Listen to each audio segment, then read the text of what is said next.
Hello ನಮಸ್ತೆ welcome to ದಿಶಾಸ್ little world. ಇವತ್ತು ನಮ್ಮ ಮನೇಲಿ ವರಮಹಾಲಕ್ಷ್ಮಿ ಹಬ್ಬದ ಸಂಭ್ರಮ. ನಮ್ಮಲ್ಲಿ ಈ ಹಬ್ಬ ಅಂದ್ರೇ ಒಂದು ರೀತಿ ಖುಷಿ ಸಂಭ್ರಮ. ಬೆಳಗ್ಗೆಯಿಂದ ಮನೆ ಕ್ಲೀನ್ ಮಾಡಿ ಹೂಗಳಿಂದ ಅಲಂಕಾರ ಮಾಡಿ ಲಕ್ಷ್ಮೀ ದೇವಿಗೆ ವಿಶೇಷವಾಗಿ ಪೂಜೆ ಮಾಡ್ತೀವಿ. ವರಮಹಾಲಕ್ಷ್ಮಿ ವ್ರತವನ್ನು ವಿಶೇಷವಾಗಿ ಮಹಿಳೆಯರು ತಮ್ಮ ಕುಟುಂಬದ ಸುಖ ಶಾಂತಿ ಆರೋಗ್ಯ ಐಶ್ವರ್ಯ ಮತ್ತು ಸಮೃದ್ಧಿಗಾಗಿ ಭಕ್ತಿಯಿಂದ ಆಚರಿಸುತ್ತಾರೆ. ವರ ಎಂದರೆ ವರವನ್ನು ನೀಡುವವಳು ಎಂದರ್ಥ. ಆದ್ದರಿಂದ ವರಮಹಾಲಕ್ಷ್ಮಿ ದೇವಿಯ ಆರಾಧನೆಯಿಂದ ಮನೆಯಲ್ಲಿ ಸಂತೋಷ ನೆಮ್ಮದಿ ಮತ್ತು ಸಮೃದ್ಧಿ ಹೆಚ್ಚಾಗುತ್ತದೆ ಎಂಬ ನಂಬಿಕೆ ಇದೆ. ಹಬ್ಬದ ದಿನ ಮನೆ ಅಲಂಕಾರ ಮಾಡೋದು ಅಂದ್ರೇ ನನಗೆ ತುಂಬ ಇಷ್ಟ. ಅದರಲ್ಲೂ ಬಾಗಿಲಿಗೆ ತೋರಣ ಕಟ್ಟೋದು ಹೂಗಳಿಂದ ಅಲಂಕಾರ ಮಾಡೋದು ಅಂದರೆ ಮನೆಗೆ ಒಂಥರ ಹಬ್ಬದ ಕಳೆ ಬರುತ್ತೆ. ಇವತ್ತು ವರಮಹಾಲಕ್ಷ್ಮಿ ಹಬ್ಬದ ತಯಾರಿಯಲ್ಲಿ ಮೊದಲು ನಮ್ಮ ಮನೆಯ ಬಾಗಿಲನ್ನು ಚೆನ್ನಾಗಿ ಅಲಂಕರಿಸೋಣ ಅಂತ ರೆಡಿ ಮಾಡ್ತಾ ಇದ್ದೀನಿ. ಮೊದಲಿಗೆ ಮಾವಿನ ಎಲೆಗಳನ್ನು ತೆಗೆದುಕೊಂಡು ತೋರಣಕ್ಕೆ ರೆಡಿ ಮಾಡ್ತಾ ಇದ್ದೀನಿ. ಮಾವಿನ ಎಲೆಗಳ ತೋರಣ ನಮ್ಮಲ್ಲಿ ಹಬ್ಬ ಹರಿದಿನಗಳಲ್ಲಿ ತುಂಬ ಸಾಮಾನ್ಯವಾಗಿ ಮಾಡ್ತೀವಿ. ಮದುವೆ ಇರಲಿ ಹಬ್ಬ ಇರಲಿ ವಿಶೇಷ ಪೂಜೆ ಇರಲಿ ಮನೆಯ ಬಾಗಿಲಿಗೆ ಮಾವಿನ ತೋರಣ ಹಾಕಿದ್ರೇ ಅದು ಒಂಥರ ಶುಭದ ವಾತಾವರಣ ಬಂದ ಹಾಗೆ ಅನಿಸ್ತದೆ. ಹಬ್ಬ ಅಂದರೆ ಬರೀ ಪೂಜೆ ಮಾಡೋದು ಮಾತ್ರ ಅಲ್ಲ, ಇಂತಹ ಸಣ್ಣ ಸಣ್ಣ ತಯಾರಿಗಳನ್ನು ಮನೆಯವರೆಲ್ಲ ಸೇರಿ ಮಾಡೋದು, ಮನೆ ಅಲಂಕರಿಸೋದು, ಎಲ್ಲರೂ ಒಟ್ಟಿಗೆ ಸಂಭ್ರಮಿಸೋದು ಇದೇ ಹಬ್ಬದ ನಿಜವಾದ ಖುಷಿ. ಹೀಗೆ ಮಾವಿನ ತೋರಣ ಹೂವು ಮತ್ತು ರಂಗೋಲಿಯಿಂದ ನಮ್ಮ ಮನೆಯ ಬಾಗಿಲು ಕೂಡ ವರಮಹಾಲಕ್ಷ್ಮಿ ಹಬ್ಬಕ್ಕೆ ಚೆನ್ನಾಗಿ ರೆಡಿಯಾಗಿದೆ. ಇನ್ನು ನಮ್ಮ ಲಕ್ಷ್ಮೀ ದೇವಿಯ ಅಲಂಕಾರ ಮತ್ತು ಪೂಜೆಯ ತಯಾರಿ ಹೇಗಿದೆ ಅಂತ ನೋಡೋಣ ಬನ್ನಿ.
ನಮ್ಮ ಅತ್ತೆಯವರು ಪೂಜೆನ ತುಂಬ ಚೆನ್ನಾಗಿ ಮಾಡಿದರು.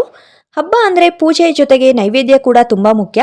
ಅದಕ್ಕಾಗಿ ಇವತ್ತು ನಮ್ಮ ಸಂಪ್ರದಾಯದ ಪ್ರಕಾರ ಕೆಲವು ಸಿಹಿ ಮತ್ತು ಖಾರದ ತಿಂಡಿಗಳನ್ನ ರೆಡಿ ಮಾಡಿದ್ವಿ. ಲಕ್ಷ್ಮೀ ದೇವಿಗೆ ನೈವೇದ್ಯ ಸಮರ್ಪಣೆ ಮಾಡಿ ನಾವು ಸಹ ಊಟ ಮುಗಿಸ್ಕೊಂಡ್ವಿ. ಹಾಗೆ ಸಂಜೆ ಎಲ್ಲರಿಗೂ ಅರಿಶಿನ ಕುಂಕುಮಕ್ಕೆ ಇನ್ವೈಟ್ ಮಾಡಿದ್ವಿ. ನನಗೆ ಪರ್ಸ್ನಲಿ ಈ ಅರಿಶಿನ ಕುಂಕುಮ ಕಾರ್ಯಕ್ರಮ ತುಂಬ ಇಷ್ಟ. ಯಾಕೆಂದರೆ ಹಬ್ಬ ಅಂದರೆ ಬರೀ ಪೂಜೆ ಮಾಡಿ ಮುಗಿಸೋದಲ್ಲ, ನಮ್ಮವರೆಲ್ಲರನ್ನೂ ಕರೆದು ಒಟ್ಟಿಗೆ ಕೂತು ಮಾತಾಡಿ ಖುಷಿಯಾಗಿ ಸಮಯ ಕಳೆಯೋದು ಕೂಡ ಅಷ್ಟೇ ಮುಖ್ಯ.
ಹಬ್ಬದ ದಿನ ನಮ್ಮನ್ನು ಕೆಲವು ಮನೆಗಳಿಗೆ ಅರಿಶಿನ ಕುಂಕುಮಕ್ಕಾಗಿ ಇನ್ವೈಟ್ ಮಾಡಿದರು. ಸೊ ನಾವು ಹೋಗಿದ್ವಿ. ಅಲ್ಲಿ ದೇವಿಯ ಅಲಂಕಾರ ನೋಡಿದಾಗ ನಿಜವಾಗ್ಲೂ ತುಂಬಾ ಇಷ್ಟ ಆಯಿತು. ಪ್ರತಿಯೊಂದು ಮನೆಯಲ್ಲೂ ಅವ್ರವ್ರದ್ದೇ ಸ್ಟೈಲಿನಲ್ಲಿ ದೇವಿನ ಅಲಂಕಾರ ಮಾಡಿದರು. ಹಬ್ಬದ ದಿನ ಬೇರೆ ಬೇರೆ ಮನೆಗಳಿಗೆ ಹೋಗಿ ಅವರ ಪೂಜೆ ಮತ್ತು ಅಲಂಕಾರ ನೋಡುವುದು ಕೂಡ ಒಂದು ರೀತಿಯ ಸುಂದರ ಅನುಭವ. ತಮ್ಮೆಲ್ಲರಿಗೂ ವರಮಹಾಲಕ್ಷ್ಮಿ ಹಬ್ಬದ ಶುಭಾಶಯಗಳು.